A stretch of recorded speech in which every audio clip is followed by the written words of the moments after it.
All right, well, thank you all for joining us today. I would like to introduce our next speakers, and who will share their slides in just a moment. We have Dr. Philip McCoy joining us from Virginia Commonwealth, and also Dr. Joel Moll joining us from Virginia Commonwealth. Dr. Elizabeth Samuels is joining us from Brown, and Dr. Taylor Delgado is joining from University of Utah. And with that, we will get started. My name is Kimberly Schertzer, and I will be your moderator today. I'll be moderating the chat box and monitoring the chat box and helping us with our question and answer at the end. So thank you. Thank you. I'm going to set up my share screen. Share. All right, let's see if I can start. There we go. Can everyone see the screen? Are we good? Okay. Hi, everybody. My name is Phil McCoy. I'm one of the presenters. So this is our didactic on using simulation for transgender medical education, emergency medicine residency. I want to thank all of our speakers who also are doing this as well. So just to begin, our speakers that we have is myself, as well as Dr. Moll from Virginia Commonwealth, like it was mentioned, Dr. Samuels from Brown, and Dr. Delgado from the University of Utah. So with that, I think it's Dr. Samuels first. So we're gonna, next slide. Yeah. So just as a framing, we're gonna, mostly talk about how education is done today, but just to kind of review some very basics about gender identity. Gender, I think, is sometimes in medicine we get taught it's this binary thing, but gender is not binary. It's as opposed to the image on the top, it's a much more diverse both identity and experience than I think is traditionally taught in medical school. Next slide, please. This is an image I like to use. You may have seen the genderbread person. This is the kind of next iteration of that, the gender unicorn. But really, how we think about sex, gender, sexual orientation is composed in these several different categories. And there's a lot of nuances here. I think that each of us as individuals experiences in the world. Obviously, it's different, I think, for folks who identify as cis or maybe identify as trans or gender nonconforming, but gender identity is, how you identify, how you view yourself in the world, what your gender identity is. This may be on a spectrum of being female, identify as a woman, or other genders. Expression is how you express that identity in the world. This can be on a spectrum of feminine, masculine, other types of gender expression that are not necessarily feminine or masculine. Your sex assigned at birth, when people talk about that, this is typically, related to when a person is born, whether they get assigned as female or male, or are intersex. And then gender identity and sexual orientation, I think, as many of us know, but just to reiterate, is not the same thing as who people are physically and emotionally attracted to. Those are kind of separate things from one's gender identity. Next slide, please. So I just want to talk a little bit about the experiences of trans folks in the emergency department based off of some research and surveys. So this is a national survey. The last national survey we have around transgender health was from 2015. This looked at overall experiences in healthcare, so not specifically in the emergency department. And they found that around a quarter avoided healthcare out of fear of mistreatment. A third reported negative experiences related to their gender identity and being transgender. And around a quarter also have had to teach providers to receive what type of care is appropriate for them. I actually think these reported numbers are kind of low in my own research and experience. I think that but that this is kind of what we have in terms of national surveys of looking at experiences in healthcare. Next slide, please, Phil. This is a study looked specifically at emergency department usage. This was in Ontario, Canada. So more than half reported trans-specific negative experiences in the emergency department. Almost a third were subjected to insulting language, and 10% were refused care outright in the emergency department due to being trans. Next slide, please. So I just want to talk a little bit about some research I had done in Rhode Island about trans experiences in the emergency department.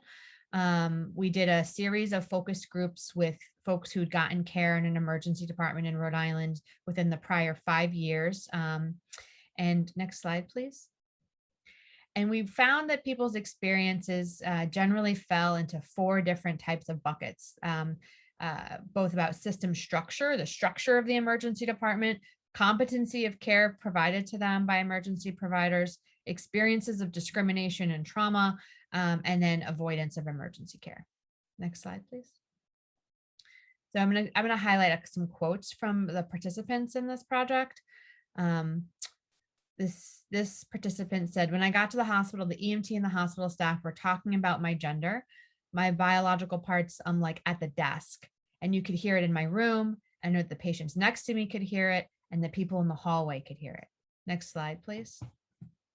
So what this quote really reflects is that some key problems in the emergency department in terms of system structure, that it's really not designed for safe and private disclosure of a person's gender or gender identity. It can really foster both disempowerment and mistrust between providers and patients. It can also, out people when they're not wanting to be out or feel threatened or in danger for being out. And as we know, in the emergency department, we're all in kind of close quarters. Oftentimes a lot of private information is overheard by people, both in terms of interviewing, like not only in terms of when we're interviewing patients in the emergency department, but how patients are talked about between providers in care areas is can at times be inappropriate, but is also not private. Next slide, please. In thinking about care competency, a lot of the participants that we spoke with just really had like no idea who to talk to or who was important to share what information with. This person said, "I feel like I have to pick and choose what person in all of this chaos do I tell? Who needs to know?" The emergency providers that the people we interviewed had encountered really did not find them to be experienced, knowledgeable, or competent about gender identity, much less if they were in the emergency department for a reason related to transgender care. So trans folks utilize the department for all kinds of reasons, some of which may be related to the fact that they have a complication from a medical or surgical affirming gender therapy, but mostly not. Mostly it's like, I fell off my skateboard, I have asthma, I got in a car accident, all of these other things, right? So being competent about gender identity is incredibly important, and it's also incredibly important to understand the potential complications of both medical affirming and surgical affirming medications and procedures, and know how to manage those complications as emergency physicians. Next slide. When I was lying on the table getting x-rayed, there were now 5 folks in the x-ray window, like behind the room, watching me, laying on the table, being helpless and in pain while I was getting x-rayed, like pointing, laughing. Next slide, please. So generally, the people who we spoke with experienced receiving emergency care as anxiety provoking and traumatic. So that particular experience that participant recounted, folks are under so much scrutiny and experience so much violence due to their gender identity. Even if those x-ray techs were laughing about something else or looking at something else, all happened to be in the room, understanding that people have experienced a lot of trauma and how we interact with them and how our interactions are perceived can be re-triggering and re-traumatizing. So we really, as emergency providers, generally healthcare providers overall, need to work to actively avoid re-traumatizing individuals, and really need to be sensitive to the fact that our actions, even if they're not necessarily like done in a discriminatory way, we experienced that way. and really delivering like high quality person-centered care that using a trauma-informed approach. Next slide, Phil. Sometimes I would rather deal with them misgendering me and mispronouncing than having to be my own advocate.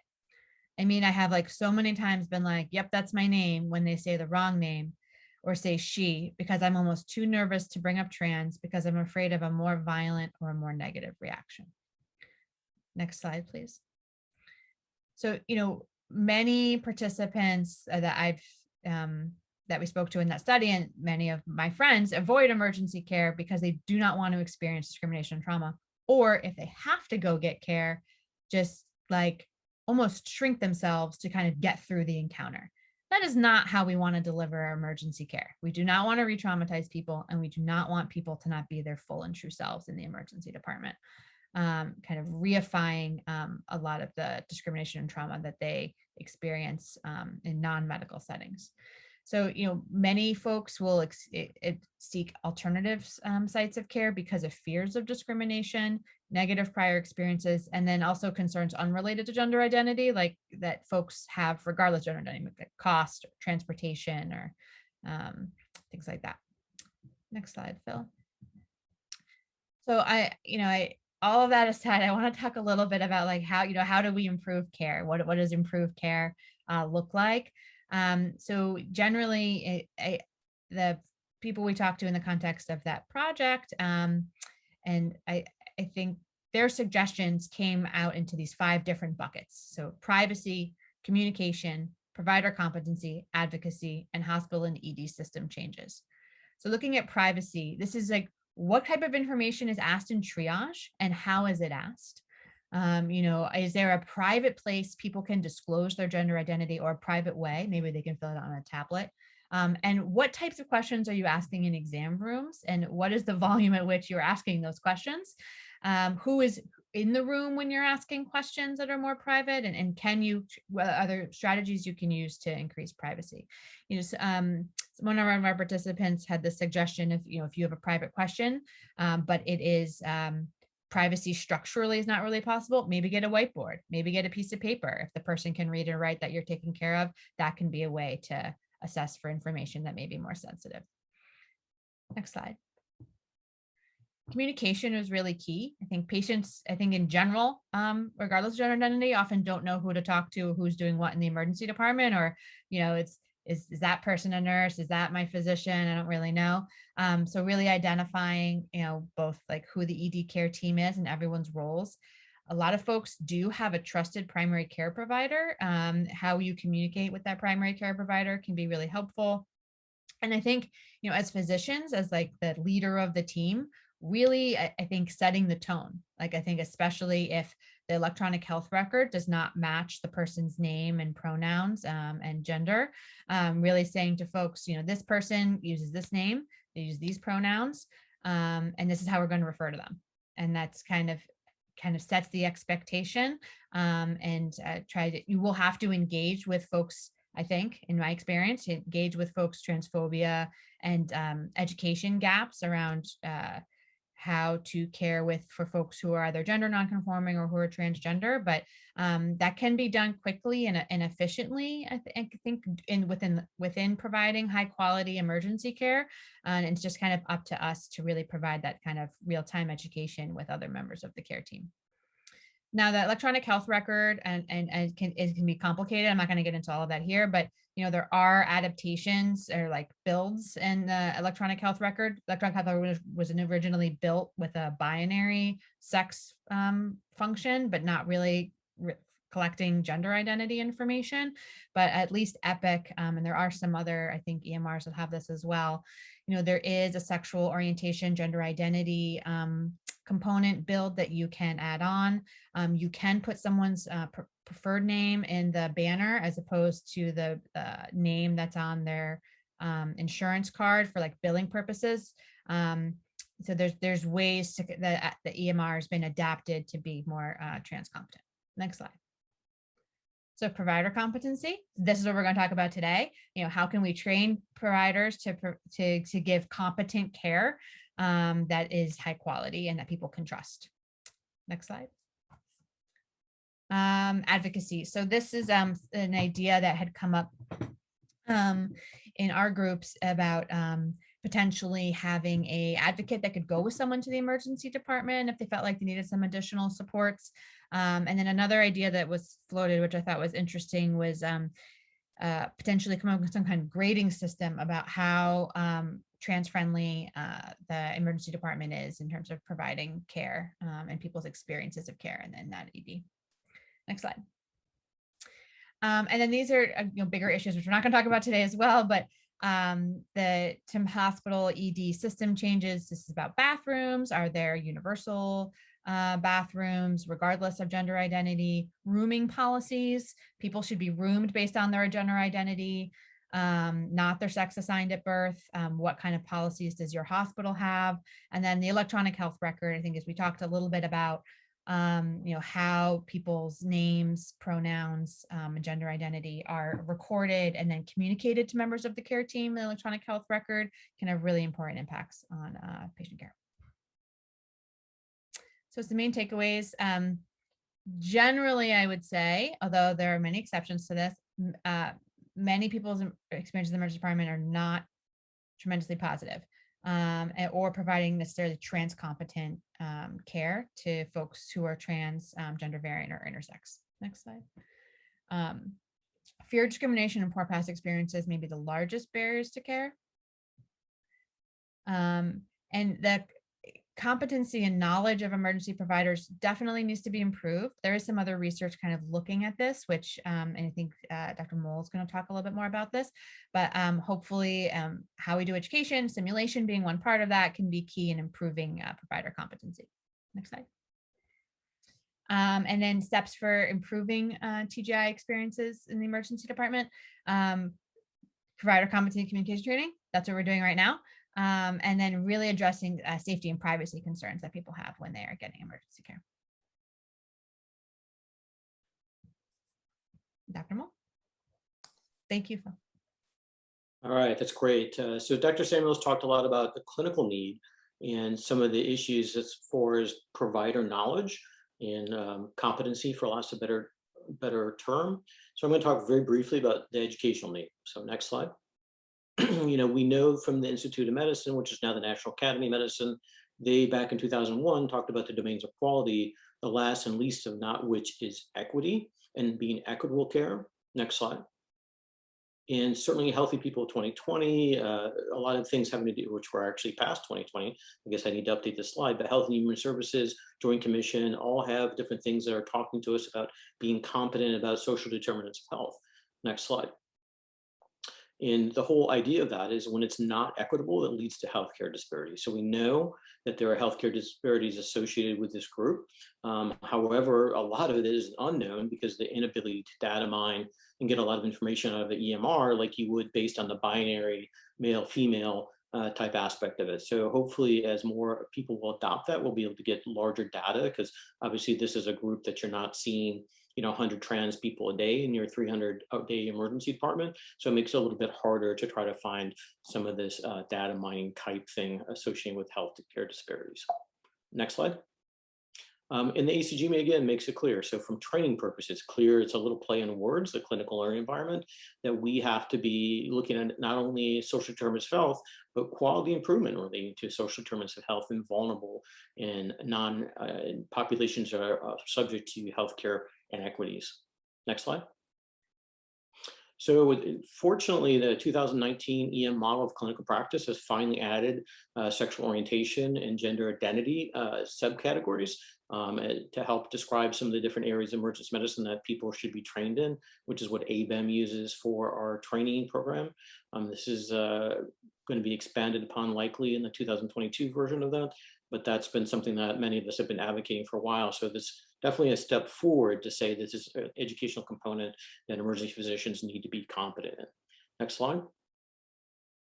We know in undergraduate medical education from all the way back in 2011, this landmark study looked at undergraduate medical education, that a third of places did nothing having to do with lesbian, gay, bisexual, transgender related education. And this was again lumped together, which is probably not the most appropriate way to look at this when you're looking at transgender. It's probably a completely separate category from lesbian, gay, and bisexual, which is traditionally was put together that way.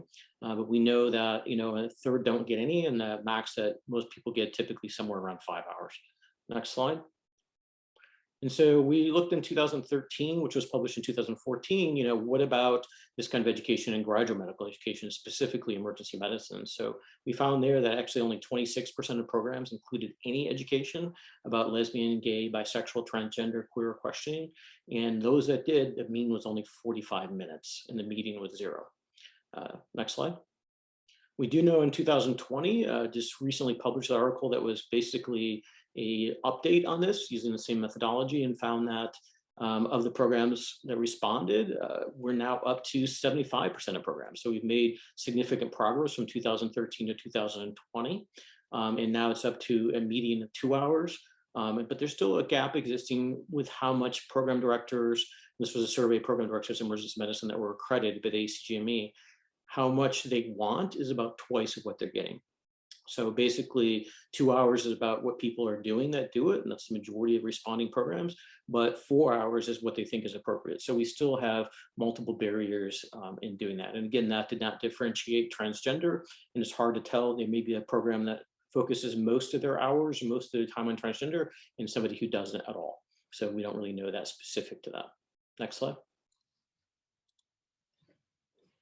All right, thank you, Dr. Mall and Dr. Samuels. I was going to talk at this point about kind of what I've found in terms of simulation as an aspect of education with regards to transgender medical education. So looking at kind of when I did some literature search on this aspect, there really wasn't very much information that I could find as simulation as a tool, or just really in general much in the way of you know, published curriculum or peer-reviewed curriculum on transgender medical issues for emergency medicine residency. And very few of the simulation studies actually really pertain to emergency medicine that I could find when I was looking through it over the past couple months. Like I said, small number of curricula that were published. They're kind of single-centered or non-emergency medicine based. A couple of studies I found were related to internal medicine primary care simulations and how to manage chronically long-term issues, or they're nursing studies done simulation regarding nursing care of transgender patients, or we're focusing on medical students, kind of as Dr. Mall talked about with the first study that was done on medical school and LGBT education. So I think this is an area that really there's an opportunity for us to do more research into, especially looking with simulation involved in curriculum and just how we're kind of approaching emergency medicine residency education. So some of the ones that I did find that I know of, WPATH is a big international organization for trans health that has some curriculum online. For SAM and AAMC also have curriculum. And Stanford just published only about a month ago an LGBT curriculum. Though again, that's an LGBT, not specifically transgender related medical problems. Some of these curriculum, when I was looking through them though, are starting to get 5, 6, 7, even like 8 to 10 years old. And looking at when I was trying to develop kind of simulation cases, and I got examples from different areas, even cases that were only 6 or 7 years old, it was very striking to see kind of outdated terminology or outdated guidelines for how to set up a simulation. One of the ones that was given to me by a sim center came from a medical school up in the Northeast, and they suggested using cisgendered individuals that looked like they could be transgender, which seems wildly inappropriate when you're trying to do this sort of setup. And that was they published that simulation case about 7 years ago. So just trying to update what we even have also is, I think, something that needs to be focused on. And so what did we want to address when we did our simulation here? We have an example of a video is looking at medical issues and interpersonal issues. I think we use simulation a lot for practicing establishing rapport with patients, working on how to have that interpersonal relationship. But patients come to the emergency department not necessarily to have friends, but to also have their medical issues taken care of. So it seems like a pretty low bar to only work on interpersonal, but let's also work on the medical aspects of care that we need to provide to our patients that come in. And also we wanted to maintain the fidelity to the patient encounter. So I think whenever you're establishing a case or having a case run, you need to have members of the community that you're focusing on play a role. And I think especially for any kind of simulation with transgender patients, having a member of the community play the role of the patient. And then we also use one of our own interns to play the role of a resident.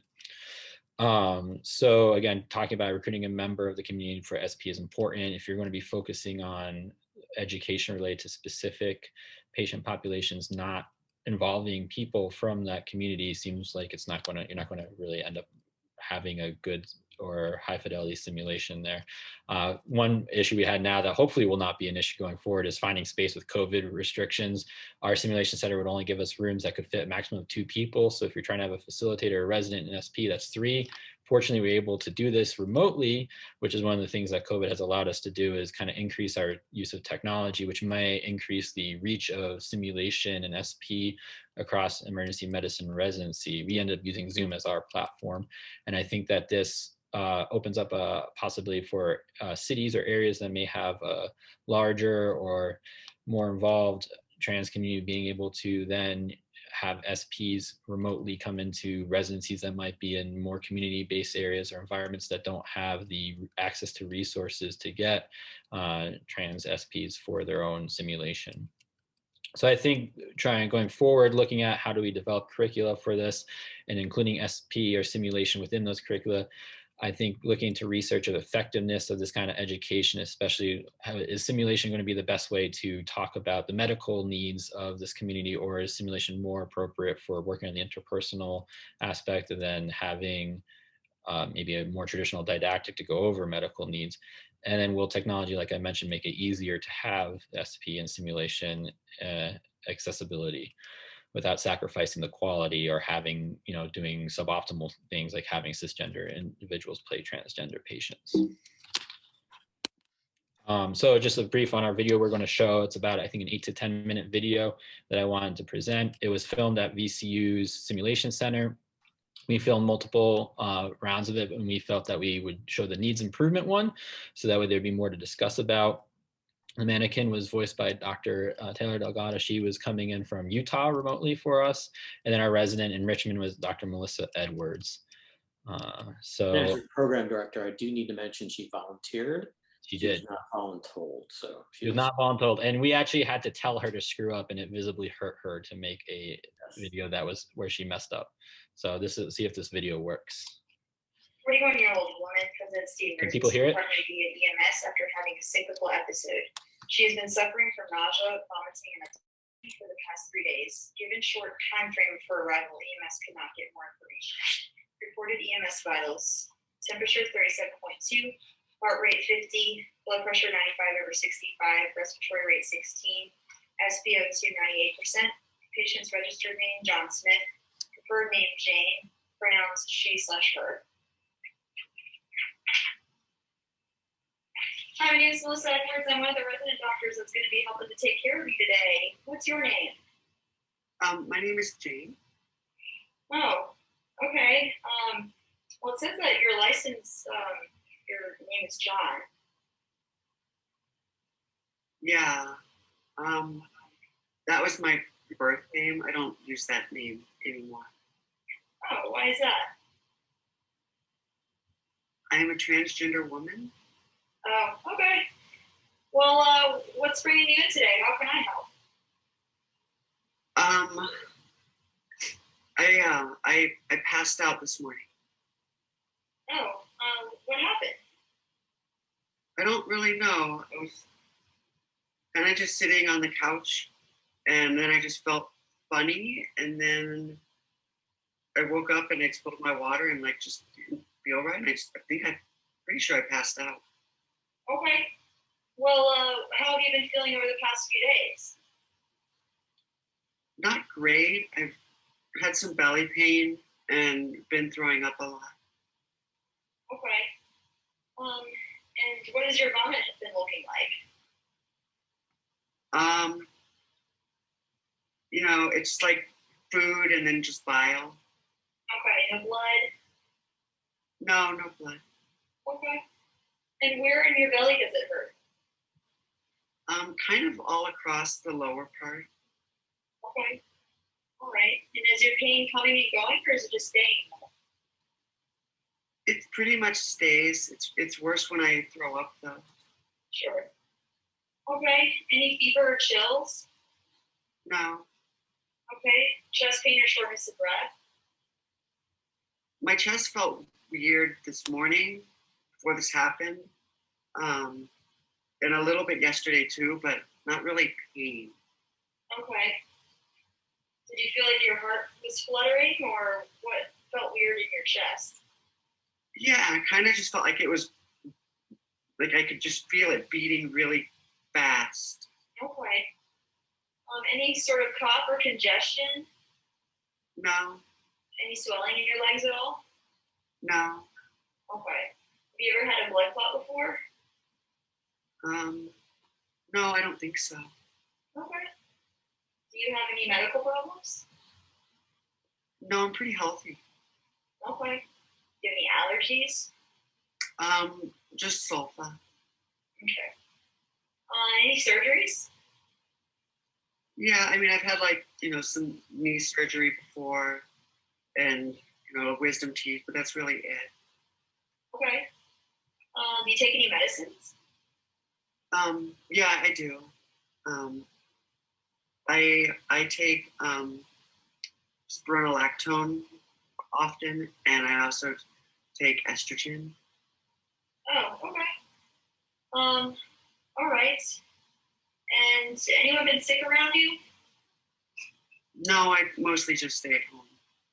Okay. How are you feeling right now? Okay, kind of just nervous, wondering what happened. Yeah, well, we're gonna try to help figure out what's going on, okay? Okay. All right. I'm gonna take a listen to you, okay? Right.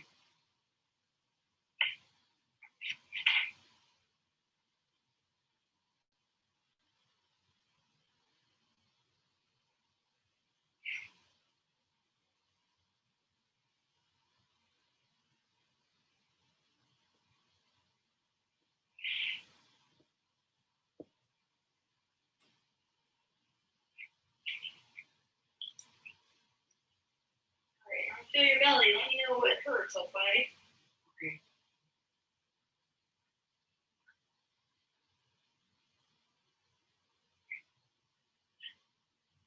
Just a little bit, yeah, right in there. Okay. Well, Radiate anywhere when I touch there? just kind of across the lower belly, just. Okay. All right.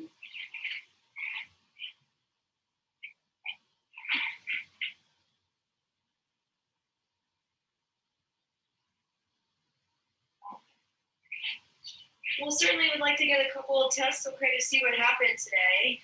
I'm going to have one of our nurses put in an IV, okay, because your blood pressure is a little bit low, and I'd like to give you some fluids, okay?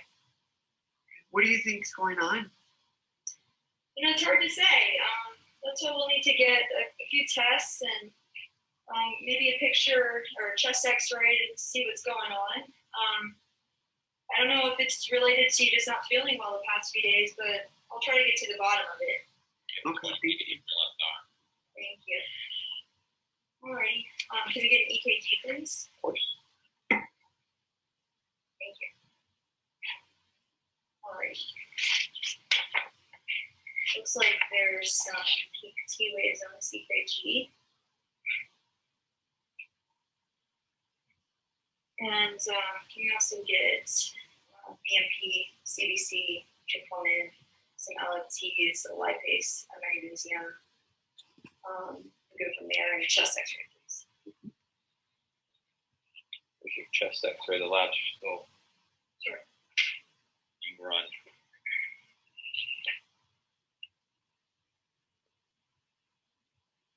And scarcely looks like a normal chest x-ray. Thank you. All right.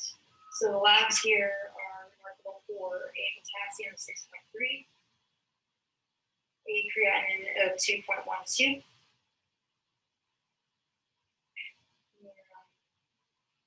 Glucose on here is 95. The rest of the labs look okay. Alrighty, Mr. Smith. So, sorry. Go on. It looks like your potassium's pretty high, so we need to bring that down. So we'll give you some fluids, we'll give you some calcium, some insulin, and a little bit of sugar as well. But I think, with all of this, you're probably going to have to stay in the hospital, okay? I don't really feel comfortable staying. Why is that? I get really nervous around doctors and hospitals and being called the wrong name and pronouns. I don't use Mr. Oh, I'm sorry about that. What may I call you? So I go by Jane and I use she, her pronouns. I'm a transgender woman. Okay. I'm sorry. All right. Well, is it okay if we still treat your potassium though? Yeah, I guess that's okay. If we could just try to call me by my name. Sure, you got it. All right. So we'll do some insulin, some calcium, some D50. All right, insulin, calcium, and D50. All right. I'll go get those too as well. Please. Thank you. Doctor, why is my potassium high? It's hard to say. I think a lot of it can be related to feeling nauseous and throwing up. It could be the spironolactone that you're on as well. That can make your potassium a little bit higher. Really? I thought that was safe. It is generally a safe medication. Why are you on spironolactone? Well, I take it because it suppresses testosterone. Oh, okay. Where do you get that from? I'm not going to get in trouble, right? No, of course not. I have a friend and she shares it with me. Oh, okay. Gotcha. So on a medication like spironolactone, it's a good idea for someone to be checking your labs every once in a while just to make sure that your potassium's okay. So it's probably related to that, but don't worry, we'll give you some medications to bring that down, but I still think it's a good idea for you to stay in the hospital while we work on that. Okay. I guess that's okay. All right, sounds good. And I'll talk to the folks upstairs, and they can, work on your potassium and then hopefully make you feel better. Okay. Thank you, doctor. Okay, so that was kind of our simulation. And at this point, I was wondering if, Taylor, do you mind if I kind of ask you how it felt being the SP or your experience being the SP remotely for the simulation that we did? Is that okay? You're muted, I think, right now. Okay, am I still, can you hear me? Yeah. Okay. We kind of talked different ways as far as how to set up a simulation like early on and to convey it in something that's meaningful and gets our point across. And bouncing across a lot of ideas, I really do strongly feel that having somebody who is transgender voice the SP or be part of that SP is really important, because the reality is I've had negative experiences in healthcare myself. Even this morning, making a doctor's appointment with an eye doctor that I hadn't seen since pre-transition, it was a question of, do I just want to delete that chart and forget about it? Or do I want to out myself? And so, I've had interactions in healthcare they were fine. It was great. But patients who are, or SPs who are transgender can draw upon our own experiences that we've had, which probably invariably we have had some negative experiences. So honestly, and especially with technology, I think it went really smoothly. And I was really honestly happy to, because having had negative experiences myself, having friends that get medications off the internet or borrow medications from other people, like, this is our kind of opportunity to educate those who kind of provide care for us, um, in more of a controlled environment, rather than when I have a right lower quadrant pain and appendicitis and need to go to the hospital, and I don't need a transvaginal ultrasound, or whatever, like not necessarily having to teach my providers how to take care of me, um, and how to do organ surveys and stuff. So I think the community, if approached appropriately, would be really interested in doing that. Okay. I think, yeah, when we were talking, going back and forth, there's a lot of emphasis on trying to see how we could make this as close to a real encounter as possible. And I think it even goes off with what Dr. Samuels is saying, some of the things where misgendering or not really addressing the patient the right way, or the patient has to correct the provider constantly, and you don't necessarily notice that you may end up doing these things. But those are the kind of parts that we added in on this. I don't know if anyone else has any other feedback on what they thought about the presentation that we showed, or the SP that we showed here, that you would talk about, or if any of the other panels have any thoughts on it. If not, we can just go to the questions too. All Yeah, right. I think another point too, in some of my reactions when I'm sorry, I forgot the doctor's name who was participating in the Melissa. sim with me, Words. Melissa. But yeah, when she would misgender me or call me the wrong name, kind of those, when you're with a patient and you mess up, you kind of get feedback immediately from them, whether that be facial expressions or change in tone of voice, or kind of withholding information, not volunteering information. And so, with me, when she would do those things, and in this, she was told to do those things, but let's say we're, out in the sim world, and the person taking the sim kind of messes up. When you have a transgender SP, again, they're going to react in a way that's probably similar to what they would do more in real life versus a kind of cisgender SP pretending. Mm-hmm. So just to really quickly, well, thank you for the responses, but just to really quickly finish up kind of the presentation that I have, some of the resources that I was able to find that I thought people would be helpful for. UCSF has a really good website for just kind of some basic information. Again, as I mentioned, WPATH, which is the World Professional Association of Transgender Health, has some really good resources, and they publish standards of care guidelines and books as well. There's the SAM LGBT curriculum, AAMC, and then the Stanford one as well that I found. And again, thanks to Dr. Melissa Edwards. She's not on our panel, but she did volunteer on her own to do this, was not voluntold, and the VCU Center for Human Simulation as well. If you need to contact us, you can always contact me, myself, or Dr. Mall. And then just the last one little bit slide that we have here before we get to the questions is, if you wanted to see what we did for our case, or potentially use the case yourself, which is a syncope case from hyperkalemia with spironolactone, you can use either of the two QR codes underneath it. And if you want a terminology handout that's created by Dr. Samuels, you can use one of the QR codes as well here. It should send you to a link that will allow you to download the PDF as well. And with that, I think we're done with our presentation. So if we have some time for any questions or a short question section. I actually just like to make a quick comment about the simulation.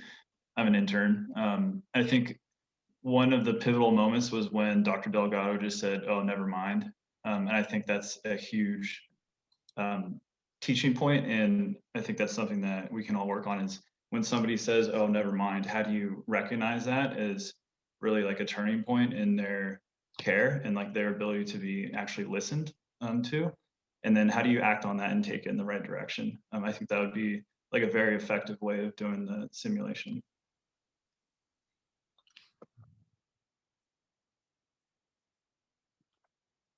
I want to also stop sharing my screen, so maybe if there's other people who have a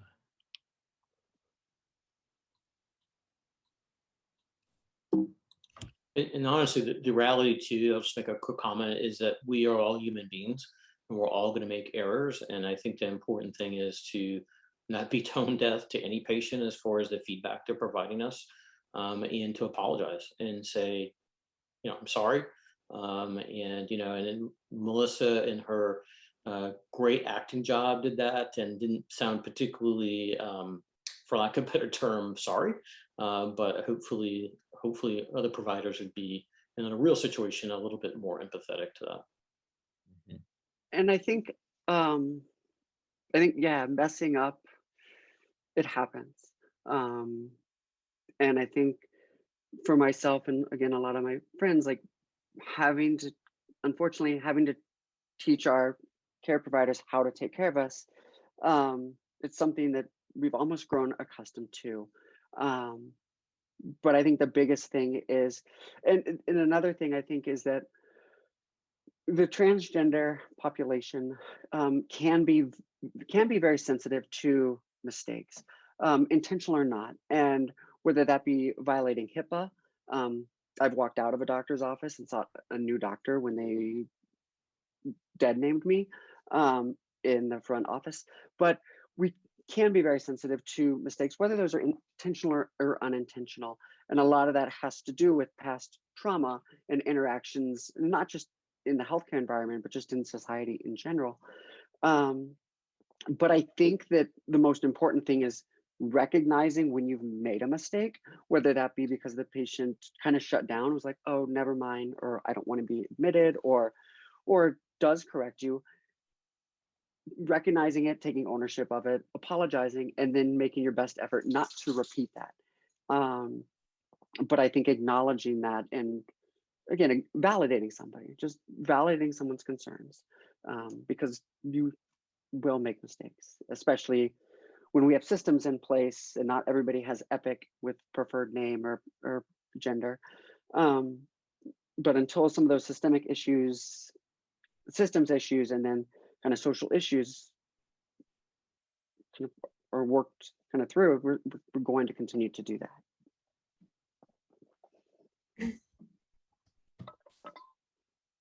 I did just want to mention quickly, there is a session today that's going to go into some more detail around evidence-based care of trans folks in the emergency department. It's at, well, sorry, I have to do the time zone thing. I think it's 2 at, Central?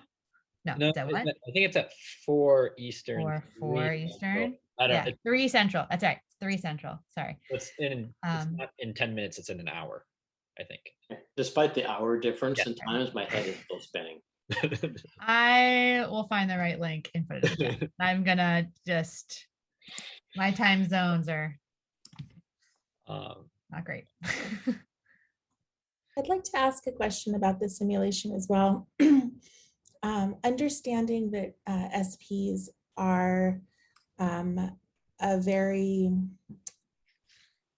they're very used to participating in simulations. I do also worry about triggers and psychological safety of the SPs themselves. And I was wondering what sort of resources you have in place when you do simulations like you've done, like you showed today. So when I was looking through this, I made sure that before Dr. Delgado was involved, that she was totally okay with it. But I think it's important that you don't just pick random members, or not random, but like ask members of the community and then just throw them in there without any training. You do have to go through SP training. Now, I'm not as familiar with what it is exactly at different places. I know that with VCU, when I reached out to our simulation center, they discussed that they have a roster of people who are trained as an SP. Unfortunately, we have no trans SPs at VCU, which is part of the reason that we had to use Dr. Delgado. But I think it's definitely a concern. And it's one of those things where if you look into making a curriculum about this or trying to do any research about it, that you would really want to make sure that you're not having that situation, that you are able to, we call like pre-briefing the standardized patients to let them know what's going on, making sure they're comfortable, and then always providing them a way where they should be able, or I would think would be allowed to end the simulation, or if something does happen and they get triggered, they feel very uncomfortable with what's going on.